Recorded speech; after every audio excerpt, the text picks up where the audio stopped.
Welcome to the Future of Payroll and Workforce Management Insights by HR.com, your go-to resource for insights into payroll and workforce management. From navigating compliance and technology trends to exploring the latest in global payroll solutions, we're here to keep you ahead of the curve. Join us as we dive into the forces reshaping payroll and share practical strategies to optimize your workforce management. Let's get started. Well, hello everyone, and welcome to the latest episode of Future of Payroll and Workforce Management here at HR.com, where I am an executive community leader for Future of Payroll, and I do several other things.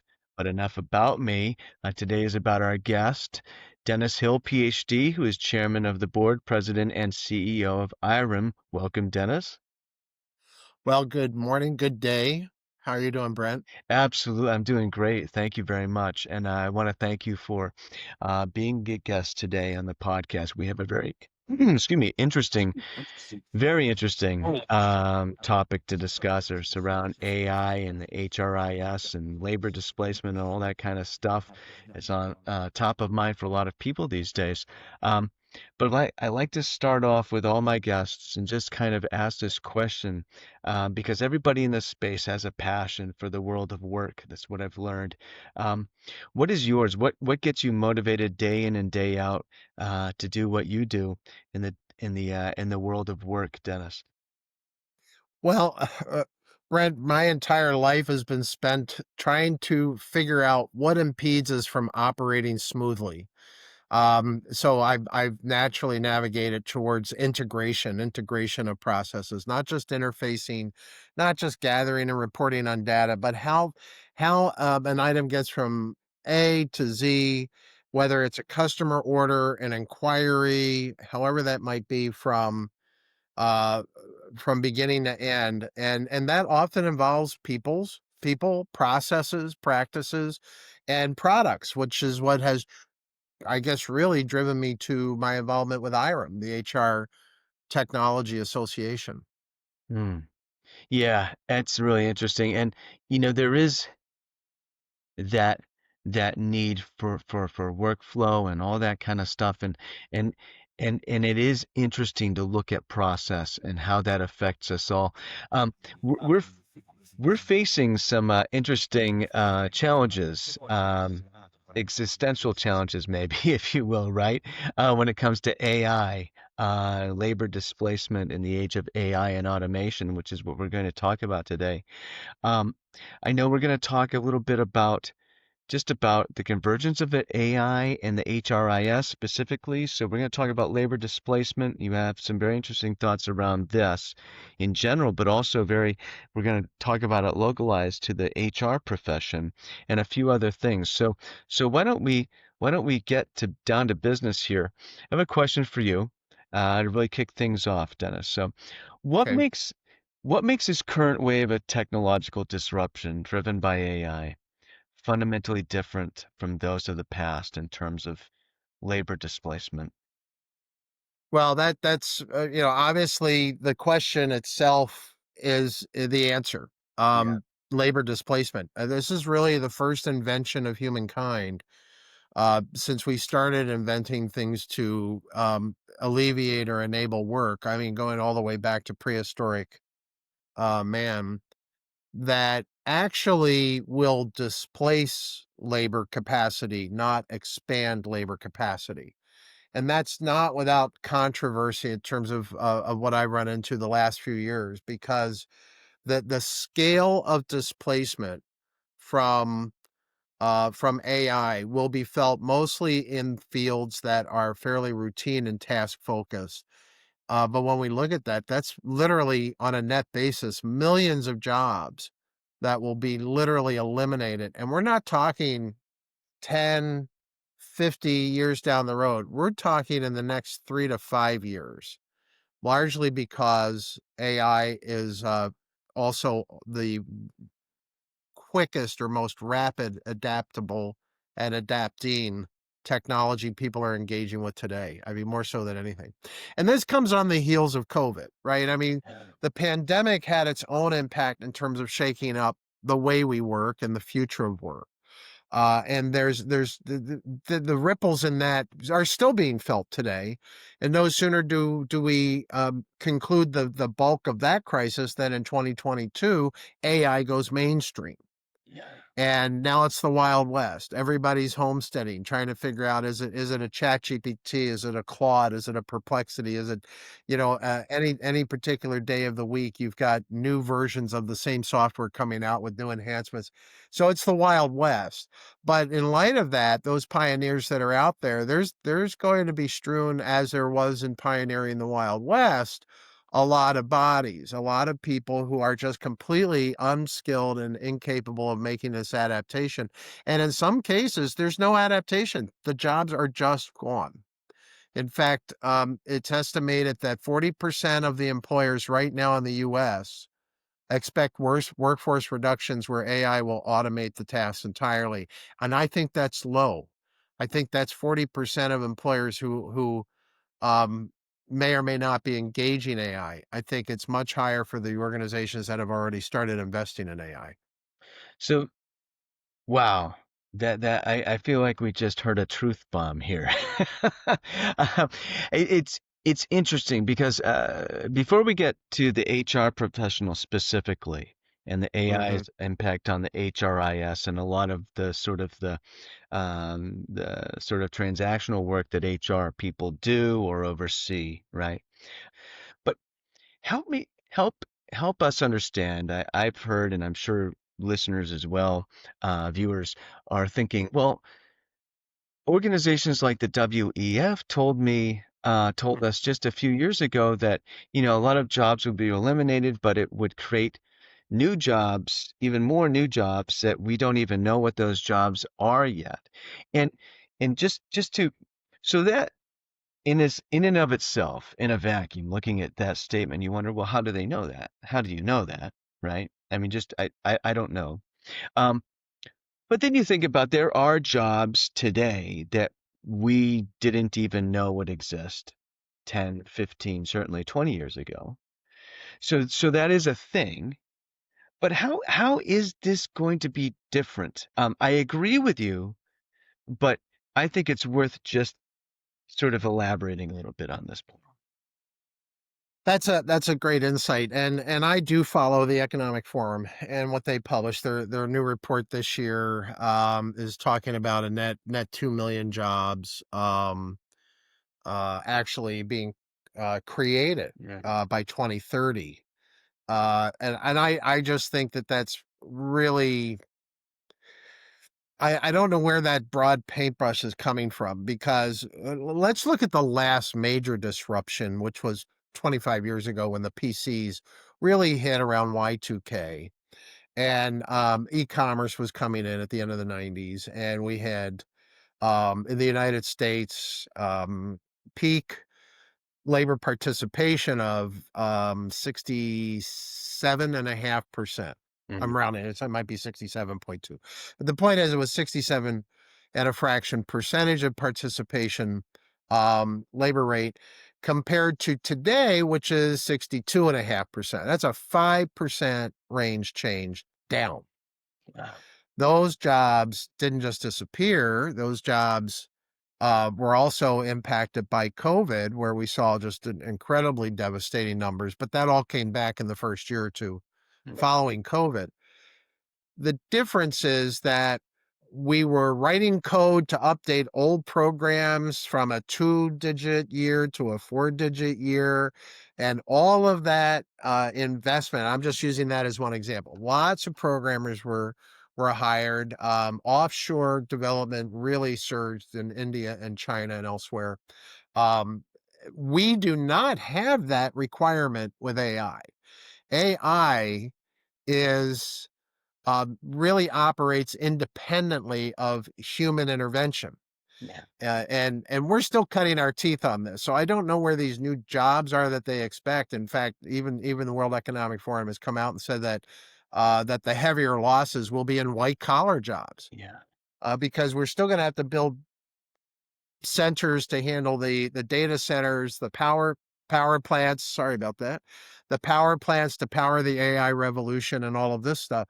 So global work, they're looking things at a global level. Well, we're also the biggest economy in the world. So whatever happens in the world is going to happen disproportionately here Mm, to a much larger scale. And as I said, the jobs that we created with PCs and PC integrated technologies in the last major disruption is not the same at all with AI because we don't require human intervention in order for the AI to function. It will replace um, jobs that required maybe even just a decision to move a mouse, store software. All of that's gone. And that's why I think most of these organizations, even the Economic Forum and other organizations around the world, are underestimating this because it is an ugly fact. It is an ugly truth that's coming. It's not a pretty lie. And how are you going to handle all of these people who are unemployed? And we got a glimpse of that during COVID with the various checks that went out in order for people to survive. yeah. And this is where we get back into very creative ideas like universal livable wages, like Musk and others, Bill Gates has put out there. Mm, How do we fund a government? Well, we go back to a robot or automation tax from a decade or so ago that was proposed by Bill Gates. mm, And in fact, I'll just mention Microsoft and Anthropic leadership have both warned that, 5 years from now, about 50% of entry level white collar jobs will vanish, absolutely be gone. yeah.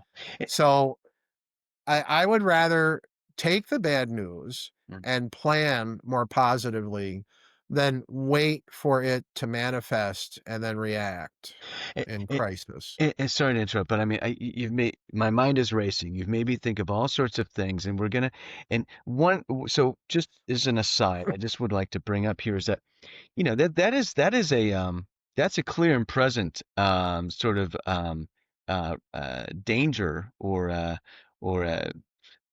a challenge, clear and present challenge for just our whole concept of career, right? Which is what Right. drives so many. So you have people coming out of college with no way to sort of learn the ropes to get that first job, right? The first jobs will be jobs that they can't really handle yet because they haven't worked their way up through understanding the organization. We have these um, uh, are they already quaint sort of ideas of starting at the ground floor and becoming the CEO, right? How does anybody start from the ground floor anymore? Um, and in bringing it back to the HR piece of it, though, Yes. because I do want to get to that, is Hmm. let me get to it in a roundabout way here. So I was reading the other day, maybe it was yesterday morning, one of the major sort of e-newsletters around, it's called the Neuron. It's around AI. And they asked AI what were some of a lot of the jobs that would be eliminated. And Mm. there was a 90% alignment with what people had actually anticipated or predicted on their own without the AI previously. One of them that just really hit hard is business writers and journalists. That's not exactly, assembly line or, that's not blue collar work. That's sort of professional work. And so that has a thud factor, right? So, whoa, wow, this thing that we associated so just by default, almost without even thinking about it, we associated it with being human and something that only a human can do. That no longer this is something that AI will do increasingly. What's the analog in the HR when it comes to the HRIS? What are the things that HR people are going to need to adapt to because they're literally going to need no people to do this anymore? Well, let's analyze where we're at today in HR technology as a field, right? I mean, HR came out of clerical roots a little over 100 years ago. Human resource wasn't even known as a term until about 1893, and that was all based out of the principles driving the Industrial Revolution in England, and then that migrated itself to here. Um, the the HR field has moved very rapidly, probably more so than any other, from a clerical role to a strategic profession.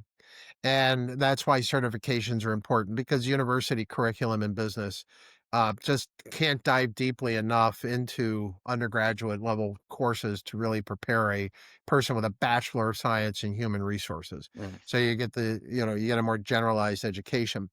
Um, but code around HRIS and code around anything, ERP or CRM systems, is now a commodity, right? And it was a commodity that we could manage through large labor pools, mostly inexpensively offshore, led by people here in America.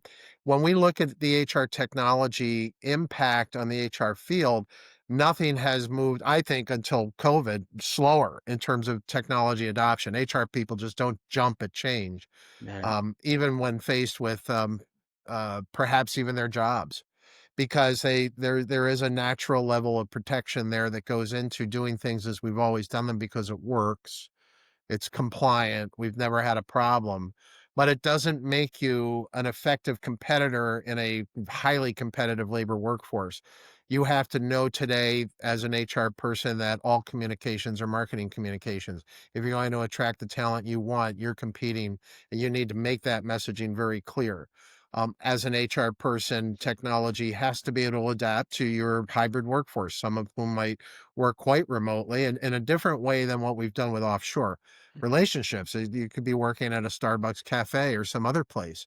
You could be calling in from your phone, from vacation. I mean, these are all not necessarily standards, but they happen. They happen a lot. So technology is very enabling for these new processes. Unfortunately, we don't have a very clear, objective way of defining what is a best practice, because it is, as I said before, the Wild West.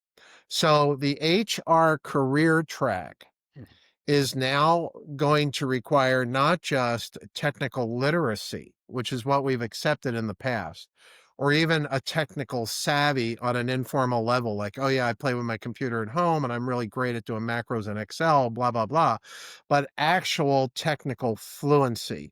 It's the difference between saying hola and being able to speak and understand Spanish.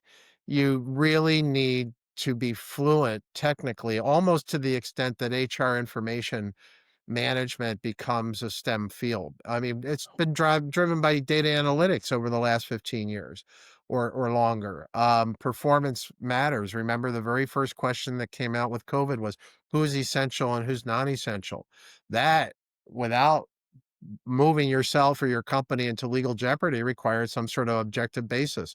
And there was none ever established before that. So a lot of new things have come out, and the CHRO of the future can't be just the person who's kind of the shop steward or perceived as the shop steward from the rest of the C-suite. They are the integrator. The workforce has as much. I will give it the benefit of an indisputable agreement that what you sell as a product and a service and what you make Mm. is as valuable as the workforce that does that work. So it's a 50-50 thing. It's not relegated to, oh, these people over here are just doing training and things like that. And I want to draw one other point to illustrate this. Look at the high-tech companies and the layoffs we've heard about in the last few months. Yeah. Mostly impacted by AI or AI-related technology, like bot-based customer service, things like that.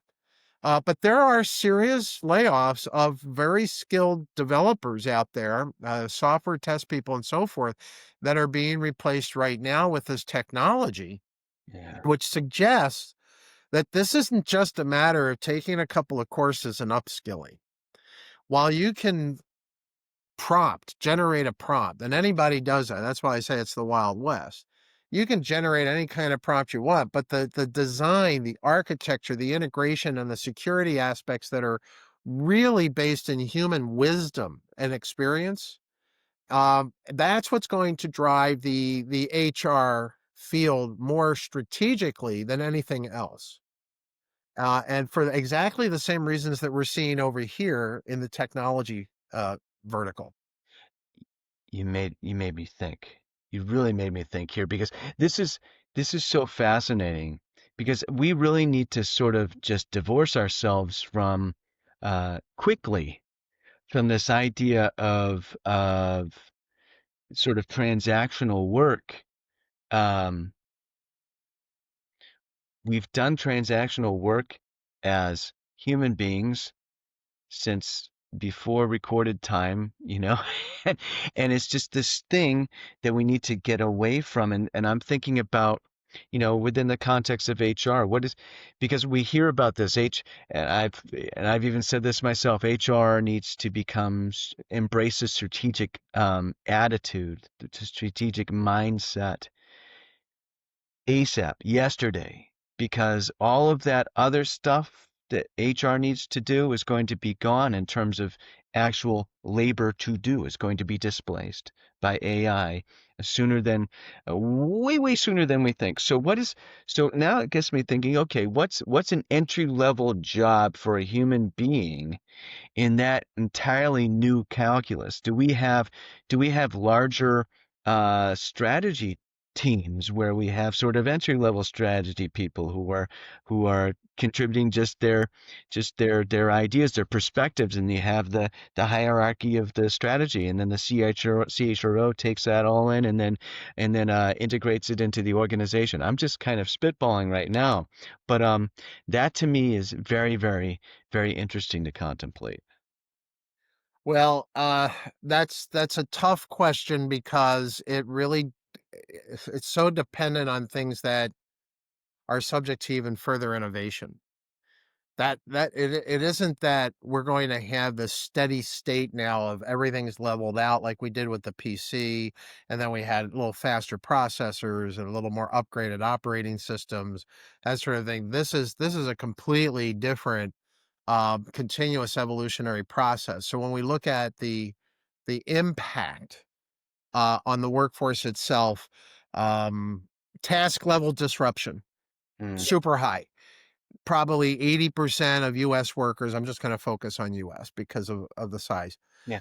80% of US workers may have 10% of their tasks automated Mm, in the short term, but it could be as high as 50% of tasks. Well, what do you do now when you have a full-time equivalent number of 100 and you really only have 50 in terms of a full-time equivalent of functionality?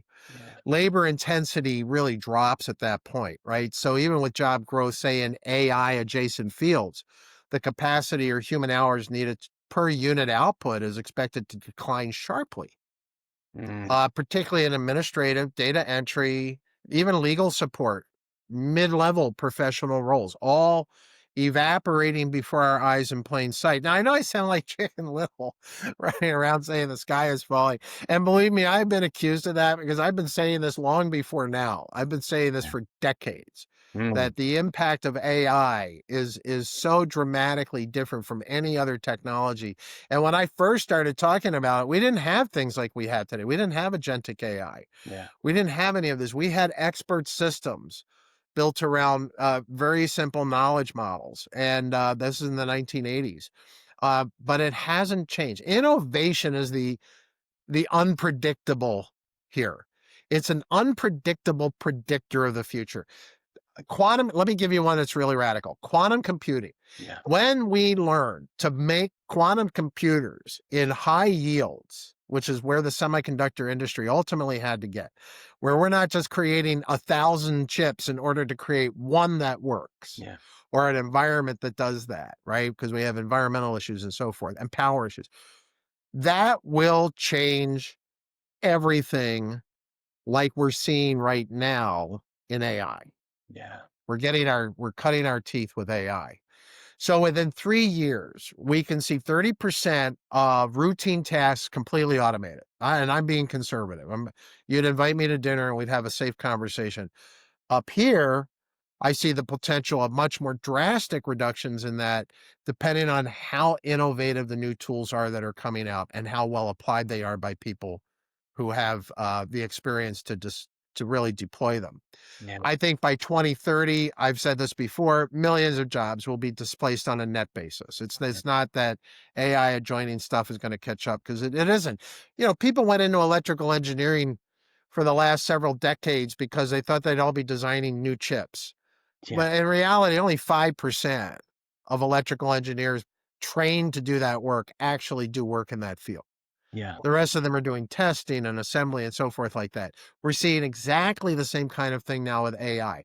Oh, I'm going to go out, I'm going to study computer science and engineering, I'm going to be an AI person, but you don't have any experience.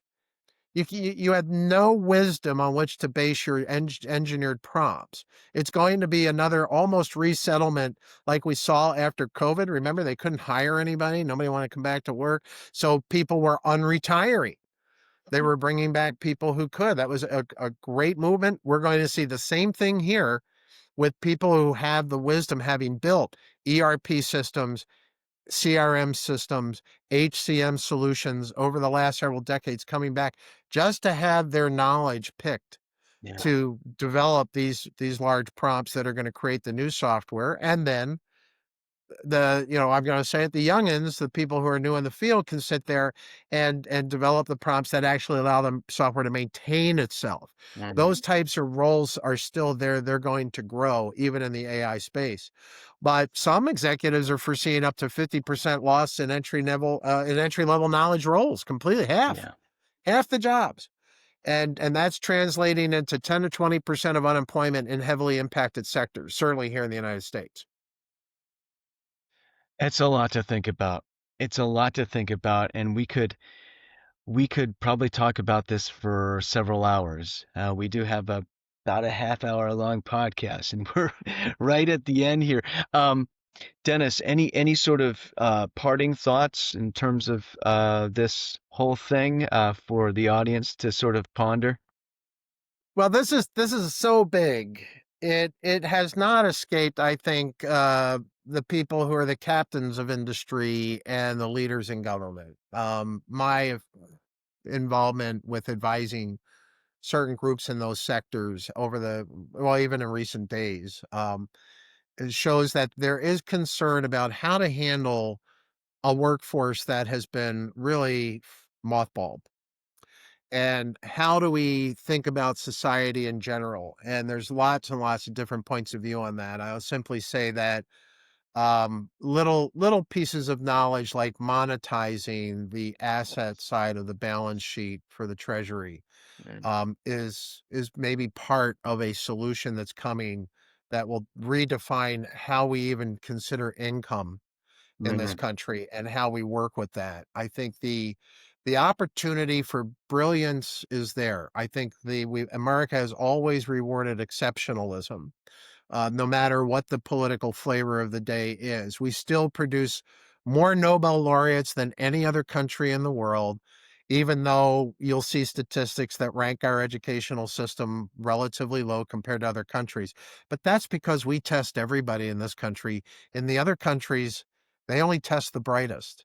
So it's a skewed test result. That should be news to some of your people as well. News to me. So I'm very hopeful that what made America, not to use too much of a political term, what made America great in the past and got us through as the leading economy in the Industrial Revolution is going to take us into this new knowledge era as the leading country and economy as well. So on that, no matter what happens with AI, the work is being done here. The people creating it will be done here. That's why we're building these power plants and these data centers. And we just need to hold on, because if we didn't get used to change, we certainly had a taste of it during COVID. That's a taste. And I think we need to prepare for that level of pandemic when it comes to the world of work here in the future, Brent. Yeah. The full meal is coming now, right? Very inspiring thoughts within this volatile storm we're entering into. We're already in. Thank you so much, Dennis, for joining us for the podcast. This has been really illuminating. It's been a real pleasure, Brent. Thank you. Thanks for tuning in to the Future of Workforce Management and Payroll Insights by HR.com. We hope today's episode brought you valuable insights and fresh perspectives on the future of payroll and workforce management. Be sure to check out more episodes and explore resources at HR.com/podcast. or wherever you listen to podcasts. Until next time, keep innovating and making a difference in the world of payroll and workforce management.